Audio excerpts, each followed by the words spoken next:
할렐루야. 성도 여러분 반갑습니다. 오늘의 말씀은 열왕기하 7장 11절부터 20절까지의 말씀입니다. 열왕기하 7장 11절부터 20절까지의 말씀입니다.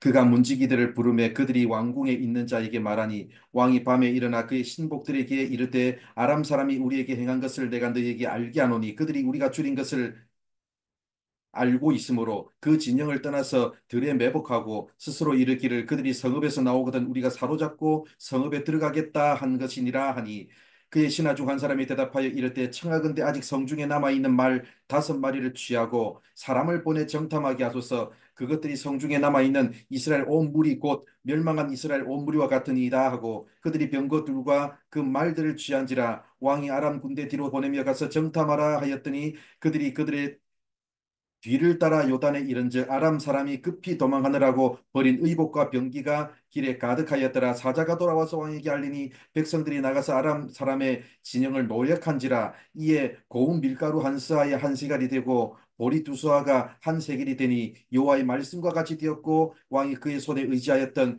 그의 장관을 세워 성문을 지키게 하였더니 백성이 성문에서 그를 밟음에 하나님의 사람의 말대로 죽었으니 곧 왕이 내려왔을 때 그가 말한 대로라. 하나님의 사람이 왕에게 말한 바와 같으니 이르기를 내일 이맘때에 사마리아 성문에서 보리 두 수아를 한 세겔로 매매하고 고운 밀가루를 한 스아를 한 세겔로 매매하리라 한즉 그때 이 장관이 하나님의 사람에게 대답하여 이르되 여호와께서 하늘에 창을 내신들 어찌 이 일이 있으랴 하며 대답하기를 내가 내 눈으로 보리라 그러나 그것을 먹지는 못하리라 하였더니 그의 장관에게 그대로 이루어졌으니 곧 백성이 성문에서 그를 밟음에 죽었더라. 아멘. 어제 우리가 봤던 말씀에서 나병 환자들이 아람의 군대가 물러간 사실을 알게 되었고 그 사실을 사마리아 성읍에 들어가서 알렸습니다. 그런데 12절을 보면 그 소식을 들은 이스라엘 왕이 부정적인 반응을 보였습니다. 아람 사람들이 우리의 상황을 알고 진영을 비우고 숨어 있다. 그래서 우리가 성 밖으로 나오면 그들이 우리를 생포하고 성 안으로 쳐들어올 것이다. 이렇게 말했습니다. 물론 여호람 왕의 생각이 일면 합리적인 생각일 수도 있습니다. 그러나 여호람 왕에게는 하나님에 대한 믿음이 없었습니다. 하나님이 이미 아람의 군대가 물러갈 것이라고 말씀하셨고 엘리사를 통해서 여호와의 말씀을 들을지어다라고 말씀하셨고 성 밖에 있던 나병 환자들이 와서 실제 상황을 전하는데 믿어주지를 않는 모습이 과연 하나님을 믿는 나라 이스라엘의 왕의 합당한 모습일까요? 그러나 여러분 정탐군대를 보내서 실제로 상황을 확인해 보니까 나병 환자들이 전했던 말처럼 실제로 아람의 군대가 물러갔습니다. 16절 제일 마지막을 보면 여호와의 말씀과 같이 되었고라는 표현이 나오죠. 엘리사가 선포했던 하나님의 말씀과 같이 되었습니다. 19절을 보면 어떤 장관이 나옵니까? 이 장관 어떤 장관이 나오는데 어떤 이 장관은 그 엘리사가 하나님의 말씀을 선포했을 때 그 말을 부정하고 조롱했던 사람입니다.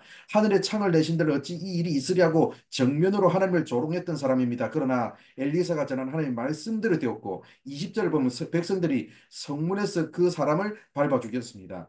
장관의 그 말은 상식적인 말은 될 수 있습니다. 그러나 하나님에 대한 믿음이 없었습니다. 여호람 왕과 똑같지 않습니까? 교육을 많이 받았습니다. 장관이면 지식이 상당한 사람일 수도 있습니다. 세상 경험과 국정 운영의 노하우와 지혜가 많은 사람일 수도 있습니다. 그러나 그것이 죽어가는 이스라엘을 살렸습니까?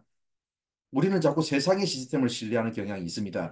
세상 교육을 많이 받은 사람들, 똑똑한 사람들, 인재들이 교회의 지도자가 되고 직분자가 되면 교회의 수준도 그만큼 높아질 것이라고 생각합니다. 세상에서 돈 많이 버는 사람들, 세상의 중심부에 있는 사람들이 교회에도 많으면 그 교회는 마음껏 하나님의 일을 할 수 있을 거라고 생각합니다. 그러나 그렇게 똑똑한 장관도 이스라엘의 왕도 하나님에 대한 믿음이 없었을 때 믿음 없는 합리적인 생각이 위기에 처한 이스라엘을 살리지 못했습니다. 사랑하는 성도 여러분, 이처럼 말씀에 대한 불신앙은 이성과 상식과 합리적인 사고라는 이름으로 늘 우리 주변에 있습니다. 교회 안에도 있습니다. 세상에서 배운 교육과 경험과 상식에 비추어서만 생각하기 때문에 하나님의 말씀을 믿지 못하는 겁니다. 엘리사가 이스라엘 백성들을 향해서 외쳤던 소리, 여호와의 말씀을 들을지어다. 이 말씀은 오늘 바로 이 시대 우리를 살아가는 오늘 이 시대를 살아가는 우리도 동일하게 들어야 될 말씀입니다. 하나님의 말씀을 믿고 하나님의 말씀대로 순종함으로 말씀이 우리의 삶을 이끄시고 말씀대로 이루어지는 은혜와 복이 우리의 삶의 현장에 우리 성도교회 일어나기를 바랍니다. 기도하겠습니다. 하나님 감사합니다. 오늘도 이렇게 우리를 사랑하여 주셔서 부족한 우리들에게 말씀해 주셔서 감사합니다. 아버지 하나님, 믿음 없는 합리적인 생각이 이스라엘을 구하지 못하고 또 이 세상을 구하지 못함을 다시 한번 더 아버지 생각하면서 우리가 아버지 깨달을 수 있도록 주님 도와주옵소서. 오늘 우리가 드려야 될 하나님 말씀, 여호와의 말씀을 들을지어다. 이 말씀대로 아버지 우리의 삶에 우리가 순종하고 아버지 주님 그 말씀대로 따라감으로 우리의 삶의 현장에서 또 우리 교회가 하나님 말씀대로 이루어지는 것들을 볼 수 있도록 주님 함께하여 주옵소서. 오늘 하루의 삶도 하나님께서 인도하시고 이끌어 주실 줄 믿사오며 예수님의 이름으로 기도드립니다.